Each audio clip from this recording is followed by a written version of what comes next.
I'm thinking now about Mark Ruffalo being like, I'm nervous to be here. I really believe that Jewish and Muslim safety is intertwined. We see the rise of anti-Semitism and the rise of Islamophobia in parallel. How worried are you about Donald Trump just not leaving? I think it's important to say again and again and again that we may not have 2026 elections. George Clooney, what's it like working with the man who almost single-handedly brought down Joe Biden? On the show Seinfeld, it was like a joke, Jewishness, you know, which is almost a buy-in to the white system to be like, yeah, it's funny. Our parents are really annoying. I can't watch Seinfeld anymore because Jerry Seinfeld turned out to be a genocidal ghoul. I don't know if you follow Debra Messing's Instagram feed. Oof. That is a woof. I genuinely worry for the American Jewish community. If your leaders are focused on Zohran Mamdani and not the far right that's in power right now in Washington, then you're screwed, we're all screwed. In Yiddish, it's called a Shanda, a shame. It is a Shanda to use the Jewish identity as a shield to achieve genocide. Zohran Mamdani. He's on stage with his Syrian wife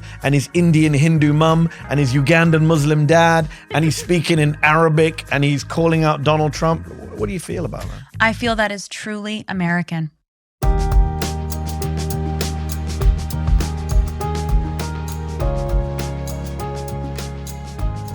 I'm Mehdi Hassan. And I'm Ilana Glazer. And we're not kidding. Welcome to the Zateo podcast, Ilana. Thank you for having me. I'm so excited to be here, and I'm such a fan of yours, Mehdi. We're fans of yours. We've been waiting a while to do this show, and I don't know when the hell you all are watching this at home. I assume it's as soon as it drops. But we are taping this just hours after Zohran Mamdani's election win in New York. So what a day. What a day to tape this. It was meant to be, Ilana. I really so appreciate having this space, particularly, to celebrate. And we are going to talk about Mamdani, but you're a New Yorker, right? Yep. Born and bred? I grew up on Long Island, so I'm a New Yorker through the state, but not a New York City kid. But you're a New York City person now? Yeah, I've been living in the city for 20 years. Do you love it? I freaking love it. What's up with cursing? You can say whatever you fucking want. Yeah, I fucking love it. I love New York City, and I need a sip of water, but... I'm losing my voice. For people who were watching the live stream the other night, I was doing a lot of shouting and screaming in Brooklyn over the loud music in the hall, over the Bollywood music, by the way. Incredible. I was going to say, let's talk about Mamdani, but fuck it. Let's just get into it now. What did you make of last night's energy in that room, the campaign? He's on stage with his Syrian wife and his Indian Hindu mum and his Ugandan Muslim dad, and he's speaking in Arabic and he's calling out Donald Trump. What do you feel about that? I feel that is truly American. I feel that is genuinely what the United States is intended to be. And, you know, personally, as a millennial, I feel like this is the United States of America that millennials will build for ourselves to grow old into. So you grew up in Long Island and you get to New York City and then you do this thing where, you know, it's a very New York, dare I say LA thing to do. It's kind of entertainment, it's art, it's public facing. People, I'm sure watching at home know you from Broad City. You've done a lot of hit stuff. How do you get into that? How do you end up saying, this is what I want to do? I don't know other than comedy. Because comedy... Were you funny as a kid? I know it's a weird question to answer because you have to say it about yourself. I was. Yeah. I think also I like you just confidently. There was no like false modesty. It's like, yeah, I was funny. Ew, it would be gross if it were false. If I were genuinely modest, I just would be. But no, I was funny. And it was like also, I guess, you know, kind of a protective measure through which I could control the way I was perceived, which is always... A lot of people say that in comedy. Yes, it's our... defense mechanism? Yeah, our shared mental illness comedians. So I definitely was ill in that way. Let's talk about your politics, right? So I do want to talk a lot about political things, but before we get to that, one question I always ask people on the show, co-hosts on the show, is where do your politics come from? Does it come from your family background? Does it come from your community? Does it come from your school? Like, where do your politics come from? When do you realize I'm interested in this stuff? I'm kind of political. Well, that self-identification didn't happen until really Broad City, starting to get like reviews, feedback from the outside world, talking about our identities and how it's affecting this audience. Like that was when I was like, oh, I see what politics is, representation and a response, and then the ability to shift culture in such a way that actually affects policy.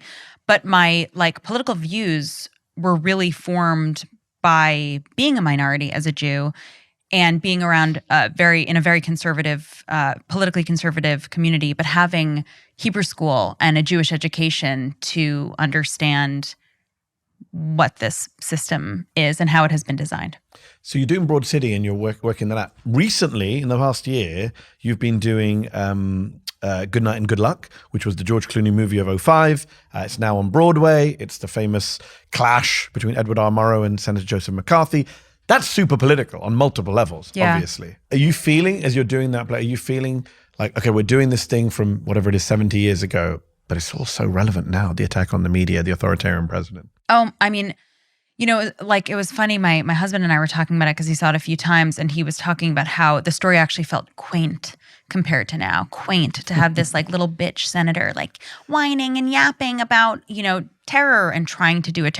And now this, you know, terror organization, this hateful propaganda machine that just has, you know, billions, $1 trillion behind it. Like I mean, you know more actually than I do, but to me, it's just this sort of like huge machine around us. Well, it's Joe McCarthy and a few others, and then there's others to push back against him. Today's a pushback. It's the entire Republican Party. And you know, it was so, I think the craziest thing to me was seeing RFK next to McCarthy and Roy Cohn.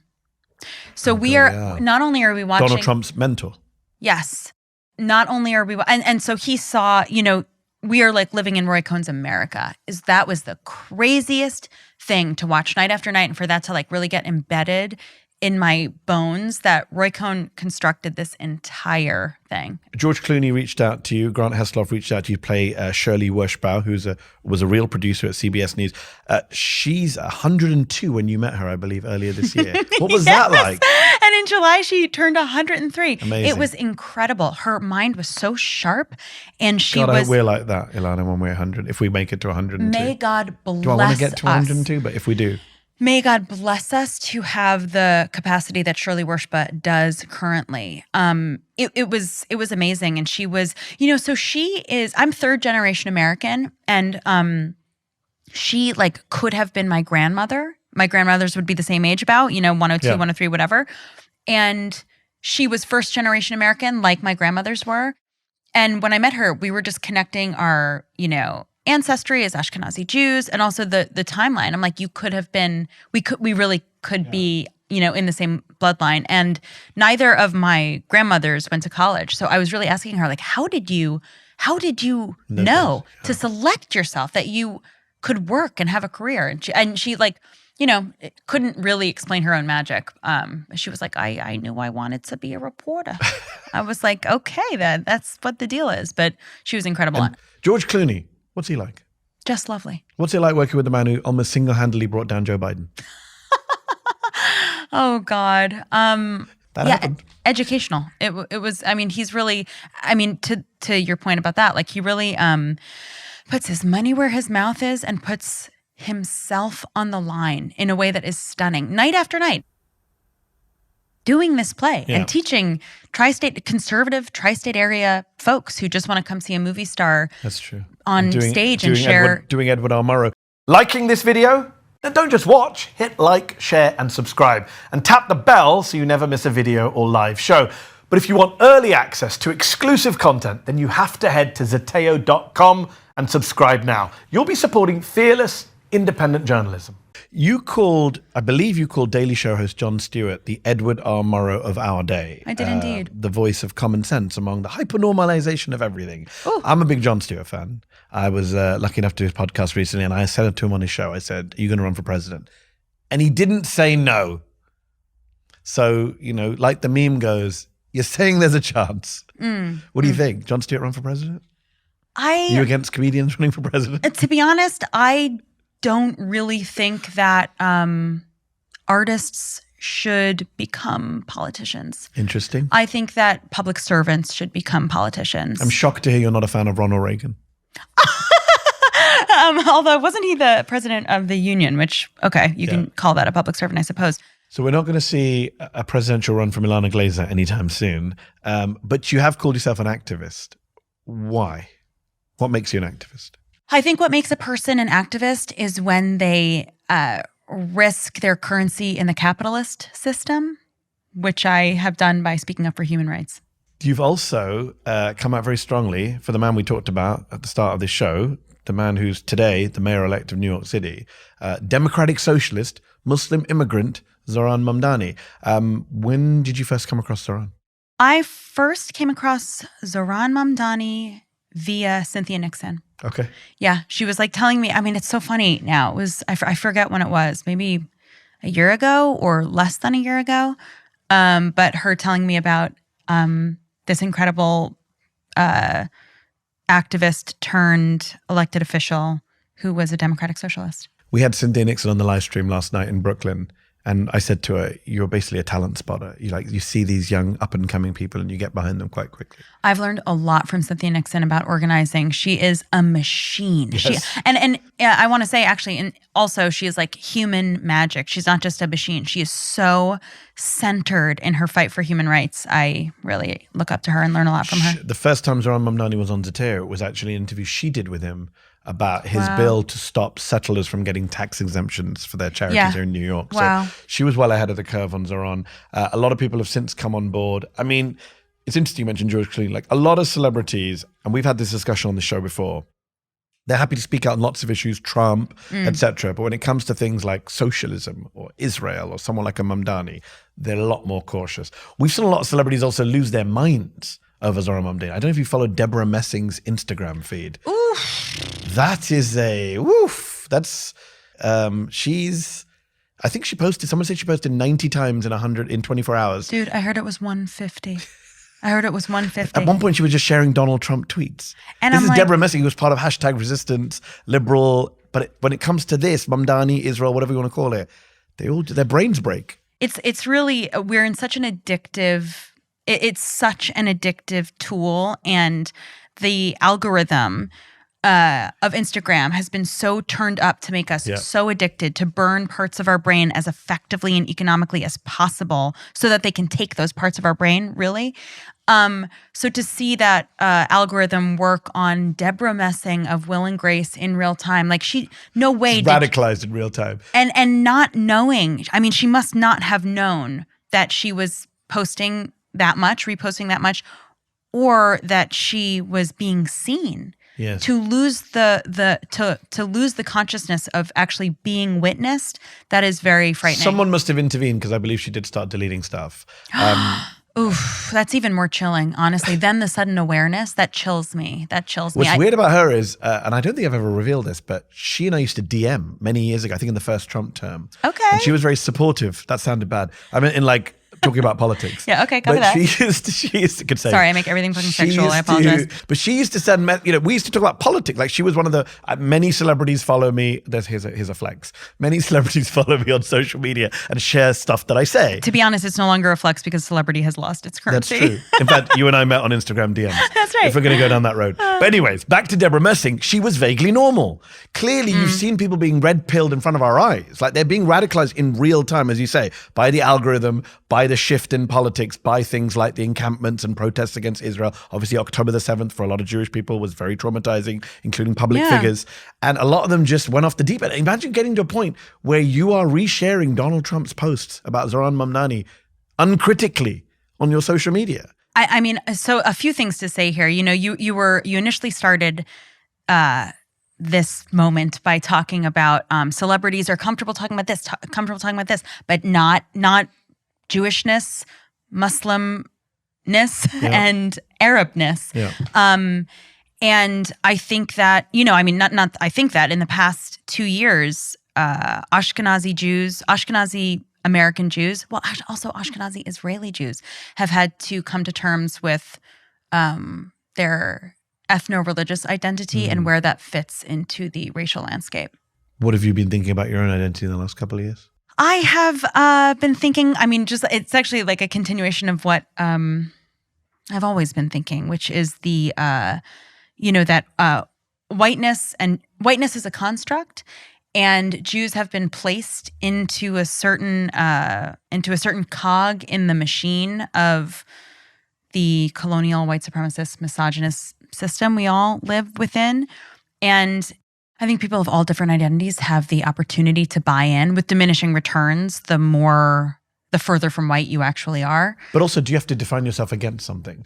So do Muslims and the threat of Muslims, the threat of Mamdani, the threat of Sharia law, the threat of Palestinians, does that push not younger Jews clearly, but some older Jews maybe towards more conservative positions, more into the warm embrace of a Trump? I don't know. Yes, for sure. But not their kids, interestingly enough. In my work, especially around the Zohran campaign and with Jews for Racial and Economic Justice in New York City, I am seeing many, many progressive Jews. And my work with Indivisible, out there on the front lines, I am seeing Jewish boomers who are claiming that progressive left Jewish position rather than a white liberal brand that Jews have been afforded. You know, it's like whatever, in the 90s, Seinfeld felt progressive because he was Jew-y, but these weren't Jewish tenets of seeking truth and owning your Jewishness. You know, on the show Seinfeld, it was like a joke, Jewishness, you know, which is almost a buy-in to the white system to be like, yeah, it's funny. Our parents are really annoying. You know what I mean? Yes. And I can't watch Seinfeld anymore.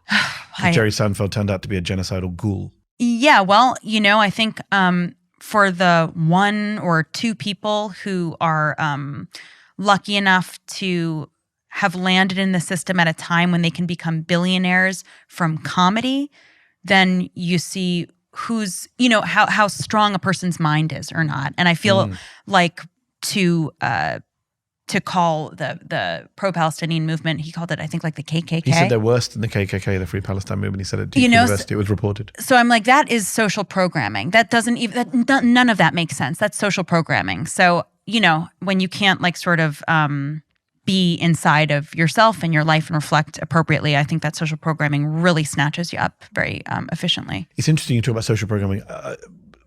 When you think about Zohran Mamdani, I was on The Breakfast Club this morning, the day we're taping. Okay. And yeah, I was. This was my second flex of this show. You actually listened to it. Don't pretend you didn't hear it. No, I loved it. I honestly walked in here and said I loved it. One of the things that I raised, and because audiences, and I'm not sure that Breakfast Club audience know this, but Zohran Mamdani has never said anything anti-Jewish in his life. They had an entire year to find a smoking gun. The guy's been on Twitter for 15 years. To put that in context, I've been on Twitter on 15 years. There's stuff I've said on Twitter I regret saying. I've apologized. I've deleted tweets. Everyone knows that. Anyone who follows my Twitter. This guy, they couldn't find. They went through all his tweets. Olivia Reingold at the Free Press, that intrepid investigative reporter, she went through all his tweets and could find nothing. And so people just lazily say he's anti-Jewish, he's anti-Semitic. I saw David Frum this morning saying he's just an anti-Jewish mayor of New York. David Frum, who wrote the speech that helped kill hundreds of thousands of Muslims. Where is the evidence for that? It's not there, but it's said so casually. So to come back to your social programming, I don't blame a lot of Jewish people who just go, oh, he's anti-Jewish, because in the circles they move in the worlds they're in, that's all they hear. You know, okay. Why would they think they're being lied to? And they are being lied. I appreciate you. I appreciate you not blaming Jews for believing the lazy Islamophobic, anti-Muslim, and anti-Arab propaganda we've been programmed to believe for. You tell me, but for me, it's since 9/11. You know what I mean? That's my clearest personal memory when the social programming started flooding in from the government. But this is it is our duty to know our own minds and to hold our own minds. And as a Jewish person, I so value the strength of the Jewish mind. I so value Jewish artists and Jewish thought leaders. So it really bothers me, you know, in a personal way when Jewish people are lazy in accepting this propaganda and believing it because it for some reason comforts them. What really worries me is, and I wrote a piece about anti-Semitism in the Muslim community over a decade ago. Like people say, oh, you only care about Israel. No, I've written about anti-Semitism. I've spoken about anti-Semitism. I think anti-Semitism is a scourge. What worries me is the anti-Semitism I see. I feel like, you know, the emperor's new clothes. I feel like I'm sitting there like, does no one else see what I'm seeing? It's very clearly back. OG anti-Semitism is back on the right. We have Nick Fuentes, Holocaust denier being mainstreamed. Not just now, people acting like Tucker Carlson started it. He was at dinner with Trump at Thanksgiving in 2022. That's right. Like so. Do you remember that Elon Musk did the Nazi salute twice at the presidential inauguration? And this Republican who just had a swastika embedded within his American flag. You know this, yeah. So just to be clear, Elon Musk then said he was saying a good heart to people. That was his response, and obviously the congressman, they said it was a optical illusion, or that was it? A magic eye. Yeah, I did a debate in LA for Jubilee, a surrounded debate with 20 nut jobs from the far right surrounding me. And the levels of anti-Semitism in that room were insane as well. So it's like, I saw that. I see this everywhere. And then I see Jonathan Greenblatt, who is the self-appointed kind of anti-Semitism czar of the United States, runs the ADL, the Anti-Defamation League, has been obsessed with Zohran Mamdani all year, has lied about Mamdani, said he never went to a synagogue when he did go to synagogue. He turns up this morning on Morning Joe, the morning after the election, and says, we're going to be monitoring Zohran Mamdani. We're going to have a Mamdani monitor. We're going to check that his administration across 5 boroughs is not being anti-Jewish. Who's he appointing? I don't remember him doing this the day after the election of Donald Trump, a man who is a white supremacist, hosted white supremacists for dinner, talked to, said very fine people at Charlottesville. What the hell is going on here? And it's not just about scoring a point against people I don't agree with, like Jonathan Greenblatt. I genuinely worry for the American Jewish community. If your leaders are focused on Zohran Mamdani and not the far right that's in power right now in Washington, then you're screwed, we're all screwed. Yep. This is Jonathan Greenblatt. This is an Ashkenazi Jew buying into a white supremacist system, sort of handing over like the Jewish currency for white currency in hopes of maintaining safety, getting protection, which is maybe will protect him, although these white supremacists aren't going to give a shit, that he was running the ADL when... They hate the ADL. Elon Musk hates the ADL. Right. So it doesn't help them. And what's interesting is Greenblatt, the morning after the election of Donald Trump, put out a statement praising, we're looking forward to working with Donald Trump. He didn't do that the morning after Mamdani. What bothers me is that it is genuinely endangering Jews. That's what scares me so much. I'm also bothered by the inequity, and just the straight up racism. You're right. It's just weaponizing anti-Semitism to endanger brown people and brown public figures. But I also am very scared myself, not even in like a personal way, but in a collective way for the rise of anti-Semitism. As a Muslim who has spent years saying the Muslim community is not a monolithic community, we don't all believe the same thing, stop treating us as one amorphous mass, it bothered me to see the Jewish community in New York being treated as a monolith, that Jews are afraid of Zohran Mamdani. And often the people saying this are not Jewish. You notice that? Right. People they speak on behalf of Jews, self-appointed. We have the exit poll from last night. 1 in 3 Jewish New Yorkers voted for Zohran Mamdani. Despite that, despite seeing that a significant chunk of Jewish people supported Zohran Mamdani in this race, we're still, the morning after, hearing the same stuff again and again. And I just wonder, how dangerous is it to frame the idea that for Jews to be safe in New York, Muslims have to feel unsafe? Because the way that campaign was done against Mamdani, it wasn't just that, he's anti-Semitic. It was folded into, and he's a radical jihadist, and there might be another 9/11, and this is about Muslim infiltration of our city, and we let in too many brown immigrants. And no one talked about, well, how do Muslims feel about living in New York with this level of hate and anger? That's right. It's been, that has been so powerful to see Zohran represent Muslims in New York. And we, I think because as a nation, we have been so inundated with anti-Arab and anti-Muslim propaganda for, 25 years now that I really believe that Jewish and Muslim safety is intertwined. We see the rise of anti-Semitism and the rise of Islamophobia in parallel. Agreed. And white supremacy benefits from this and literally profits from it. These losers, this is all that they know how to profit from. Hatred. Yes. It's hatred clicks, hate clicks. It's so lame. And also these people, my friend was getting hatred from her community that includes conservative Jews. Now we can just call them conservative Jews. If you're a Jewish person who voted for Cuomo, you're a conservative Jew. If you are a Jewish person who cannot stand up or speak up for the dignity and basic safety of Palestinians, you're a conservative Jew. So my friend was sort of interfacing with conservative Jews within her community. She's not Jewish. And I was saying to her, the thing is, these people haven't been organizing alongside Jews like Zohran has. This entire campaign, he has been working with Jews for racial and economic justice. I was at the Mazals presenting him and Brad Lander an award earlier this year. And I mean, we Jews are loving Zohran. We are working with Zohran and his campaign to make sure that we are taking care of each other. You mentioned conservative Jews. What do you say to a conservative Jewish person like a Ben Shapiro who would say, well, Ilana Glazer, she's not a real Jew. She doesn't practice like I practice. She's just trading on her Jewish identity to, be a lefty and be pro-Palestinian. I would say that being a Jew means seeking truth. And given our history with the Holocaust, 6 million Jews being murdered, 6 million non-Jews being murdered because genocide uses an identity as a scapegoat for mass murder. It's not really about that identity. It is about obtaining something within the profit system. I would say that it is the most Jewish thing to use our identity to stand up for the safety of Jews and non-Jews, to interconnect our safety with other groups based on our history of experiencing genocide as victims of genocide. Yeah. It is the most Jewish thing you could do to lend your history to another group that is experiencing genocide, because actually speaking up genuinely creates immediate safety. How do you come across the Palestinians? You mentioned Palestinians. When did you discover Palestine, the Palestinian struggle?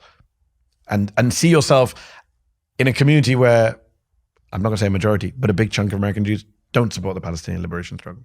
I had never had access to Israel culturally. You're not Birthright. You weren't a Birthright person. I did not go to Birthright. I did not go on Birthright. LOL. I grew up on Long Island. Like, what are these modifiers? I did not go on Birthright. I felt like it was actually reading to me as evangelical Christian. It was giving me that same energy as a teenager. And I was like, I don't think I would be comfortable with that. So I'm not going to pursue that. And then, to be honest, we were going to film an episode of Broad City in Israel. Okay.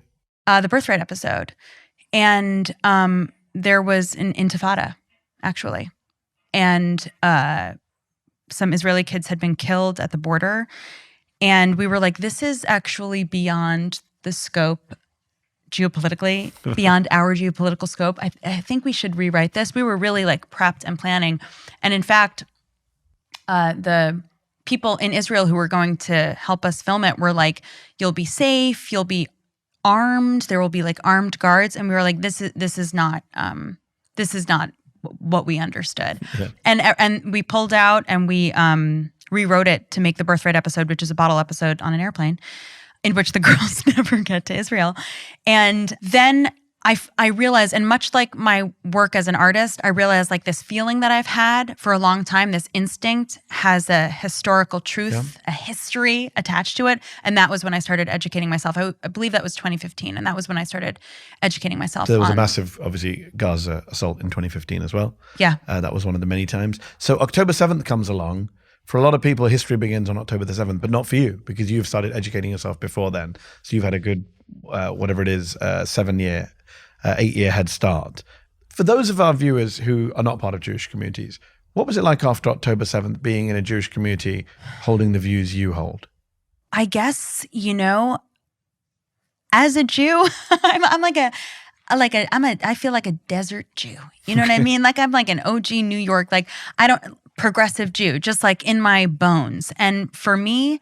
But hold on. There are a lot of progressive Jews who are progressive on everything except Palestine. There are a lot of PEP Jews, like there are PEP Christians.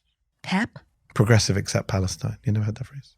No, but I don't consider that progressive. I just think... I agree with you, but all I'm saying is there are a lot of Jews, a lot of Jewish Americans, including entertainment, who would say, I'm progressive in my bones, I support all the social justice issues. But when it comes to Israel, Palestine, that's a blind spot. But it wasn't for you. So I'm wondering, what was it like for you being amongst certain people? I'm sure friends, family, people in the industry who were like, no, what the hell are you talking about, Ilana? It was painful but clarifying, and I would much rather live in reality than delude myself. That makes me feel crazy. Sharing reality and sharing values of a global standard for basic human rights is what makes me feel safe.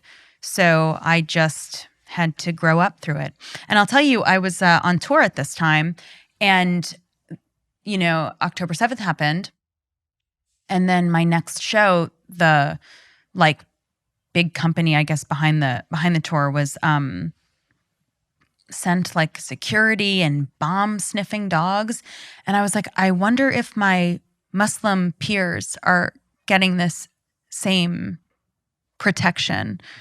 You signed an open letter recently from prominent Jewish figures around the world calling on the UN and world leaders to impose sanctions on Israel. That letter said, "We bow our heads in immeasurable sorrow as the evidence accumulates that Israel's actions will be judged to have met the legal definition of genocide." A lot of Jewish people recoil from the G word. They say it's inherently anti-Semitic to accuse the victims of the greatest genocide in history to be perpetrating a genocide. Again, two things in there. One is genocide. Two is calling for sanctions on Israel. People lose their minds when you have any of the three letters, B, D, or S.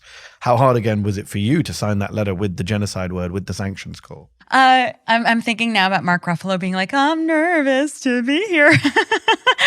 You've already done the thing that should make you nervous. I know. It's not even that. It's more We're Not Kidding is not as bad as signing a world open letter saying put sanctions on Israel. But I guess it's the reflection and having to articulate something that's spiritual.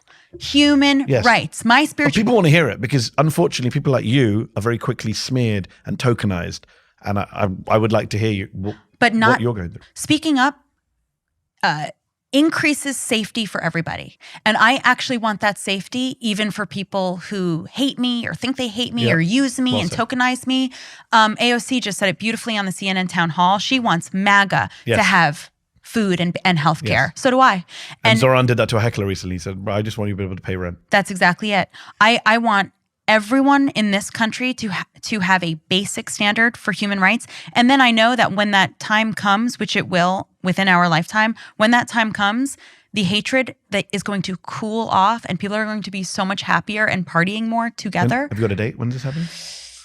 40 years. I'd love to put it in the diary. I honestly think 40 or 40 years from now. So 40 or 50. 40. Let's say 40. When we're as old as the CBS producer. I'll be 78. When we're Shirley's age, when we're 100. Yeah, hell yeah. Okay. So that's why while I have many feelings about it, it's my job to deal with my feelings. I believe it is my job as an artist, as a Jewish artist, to offer what I can to make this world safer sooner for more people. And genocide. Okay, so the binary is a tool of oppression. So now people are forced to say, I am a Zionist or an anti-Zionist, as though we're playing fucking flag football. And it is genocide or it is not genocide, as though we are on fucking football teams. Genocide is a set of weapons used against a population of people. And I see it on a spectrum. And the biggest dial for genocide is time. But starvation, poisoning water, poisoning air, separating families, just straight up murder, rape, cutting off access to healthcare. These are tools of genocide. Meets time. Yes. I think it is such, in Yiddish it's called a Shanda, a shame. It is a Shanda to use the Jewish identity as a shield to achieve genocide at whatever point along the spectrum, a slow genocide, a fast genocide. Witnessing a genocide continuously every day against families and children on our phones every day, scrolling through a genocide, what that also achieves is creating a reality in which governments can do this to people. So it primes any population, including white nationalist Christian Americans. It primes any population to believe that this is what a government does to people or can do, when what a government should do is create social safety nets so that everybody can have their basic human rights. And then on top of that, sure, sell shit, make money, whatever. I'm not saying change the entire world, but a government's job is to take care of its people at a basic level.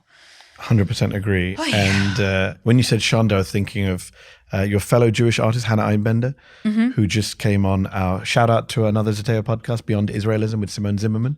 Congratulations and on on that. that first episode, Hannah talked about, in very similar terms to Shanda, thinking about you and Hannah, Jewish artists speaking out in Hollywood. There are also non-Jewish artists like our friend Mark Ruffalo, who was sitting in that seat not long ago, speaking out on behalf of Palestine. Same question I ask him, I ask you.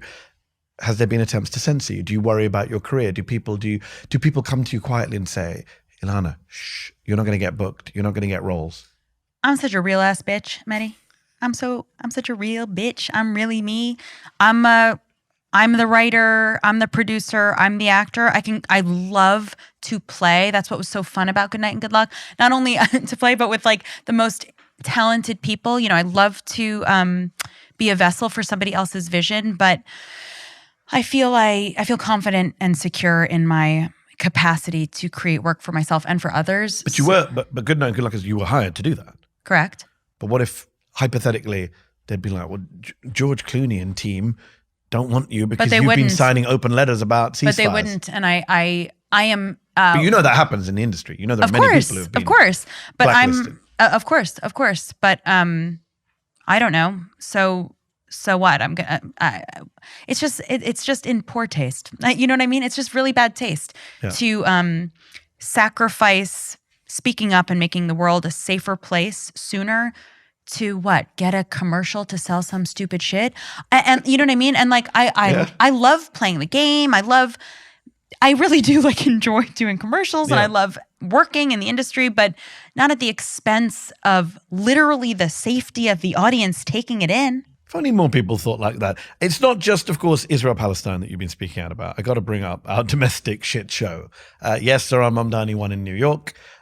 Excuse me, 1 second. Let's celebrate Virginia, New Jersey, Pennsylvania, California. Even Georgia. There were some races in Georgia. That's right, Georgia. So there were a lot of good night. It was a blue wave. It was a very anti-Trump wave. I saw a poll, I think it was an NBC exit poll, that showed 40% of voters in New Jersey and Virginia said their main reason for voting was just to vote against Donald Trump. So Donald Trump is a super unpopular president. He's more unpopular now than he was after January the 6th, after he did an insurrection. He's more unpopular now. And yet we still have another minimum 3 years of him if he decides not to leave in 28, more than 3 years of him. How worried are you about Donald Trump just not leaving? I mean, worry is not really the word. I think it's important to say again and again and again that we may not have 2026 elections. The Republican Party, which is a right-wing, an alt-right organization at this point, enmeshed with the technocrats, also known as the Broligarchy, also known as tech billionaires. This is also known as dickheads. Yeah, this is the machine that we're up against. But it's a really good day to be answering this question because the people are more powerful than the people in power. The people are more powerful than their money, and there's more of us than there are of them. That's right. I'm like writing this bit right now about billionaires, and I was like doing a little research, and there's 3,000 billionaires in the world, and there's 8 billion minus 3,000 people of us. Yeah. So we are the real billionaires. Okay. We are the billionaires. Except when we go to our checking account. I mean, that's a violent number of zeros there. And I got to ask, we have a Republican Party that, as you say, is alt-right, it's fascistic, it's white supremacist, whatever you want to call it, authoritarian. I was going to ask you, what do you think of the Democrat? But before I ask you that, let's play a clip of you talking about the Democrats, how they deal with the Republicans. I think we have that clip of you in stand-up. It's the pedophile party, the Republicans. They are shameless fucking pedophiles and pedophile protectors, but the Democrats are split on the matter. They're not sure if they should take a stance. Like, what? What the fuck? You know, half of them are like, what the fuck is going on? These are human beings who are normal, who we gotta get behind. But the other half, I'm like, what are you? Like, are you human? Are you AI? Are you a Republican? The Democrats are like the no worries if not party. You know what I mean? They're like, we really want to see the Epstein file, okay? We really do. Can we do that? No worries if not. No worries if not. It's okay. It's okay.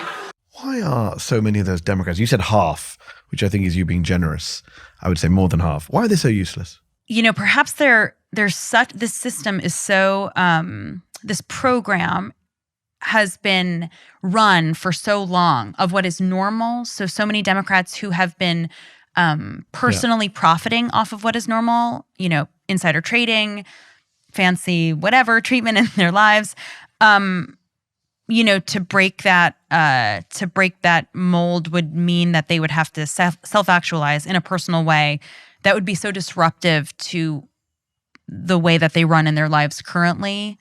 Whereas people who, like AOC, was a waiter, a server, somebody who comes from actual community organizing and entering the system, there's not an unlearning that has to happen there. Perhaps that's it. There would be such a huge unlearning. So at this point, I think, what progressive organizers and activists like myself are looking to do is to just fill those seats of Democrats who have been in the seats for far too long, who are far too old to understand what it means to be part of a working family or to be a single person, trying to work and make a life, and just replace those seats. Because it's, what would you do? Take these 80% of, old school Democrats on a retreat? You know what I mean? Like what? Chuck Schumer's not going to change at this point. He couldn't even tell us how he voted on election day.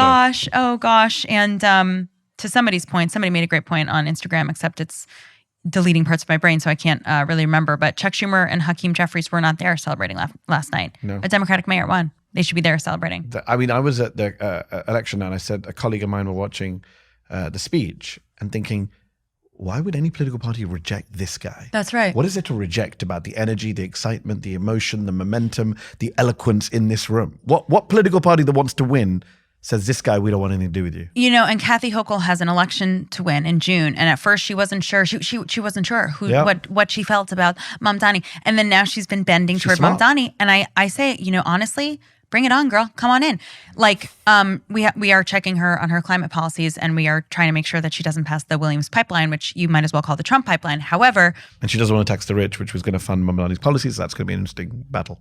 Right. And by the way, once we now get attacked by our own president with our own army that we pay for with our taxes, our governor and mayor are going to have to bound together like they're getting ready to do in Boston, like they've been doing in Chicago.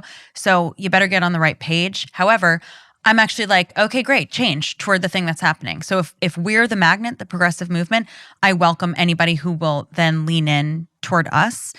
Random. I was about to wrap up, but you said, I welcome anyone who leans towards us.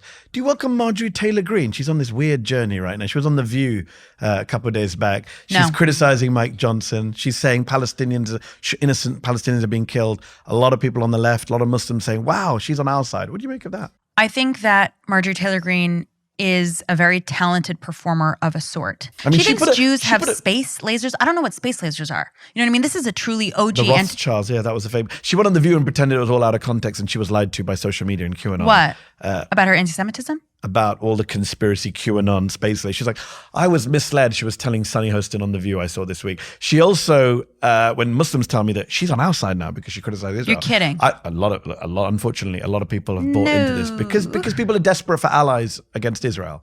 Marjorie Taylor Greene put up a niqab on top of the Statue of Liberty when Zohran Mamdani won the primary. New York's gone Muslim. Yes. I don't think she's deleted that tweet. Like, if you really want to come over and, let's have some contrition, some regret, some accountability. Yeah.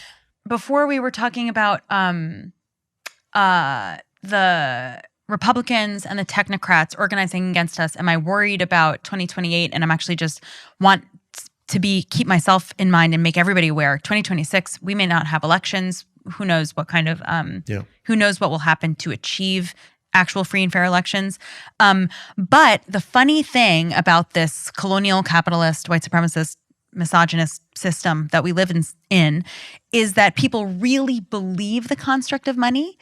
But as we saw last night with Mamdani's win, that it, like, the magic of being a human being, human magic, is so much more powerful than whatever some billionaire has in his bank account. Yeah. And I think the thing that they're questioning and searching for answers for violently today, as we all take in the joy of Mamdani's win, the win in Virginia, the win in New Jersey, the win in Georgia, the win in California, the win in Pennsylvania, is that the magic of being a human being so far surpasses the construct of the dollar. And it's something that even these people who try to destroy the world as fast as they can to get more money, even they know deep enough down. Ilana, thanks so much for doing the show. Where can people find you right now? What are you up to? Where can they follow you? Okay, so I have a new project coming out that I am creating myself and producing myself. Love it. And that will be, I'll announce that in a couple weeks. So, and you know what? Just follow me at Ilana on Instagram. There you go. That's how I followed her. And look, she's on my show. She might be on your show if you follow her on Instagram. Make sure you like and subscribe to Zeteo so you get this podcast as soon as it drops and you see all of our other content. Support independent journalism. Watch this podcast. Share it with your friends. I'm Mehdi Hassan. And I'm Ilana Glazer. And we were not kidding.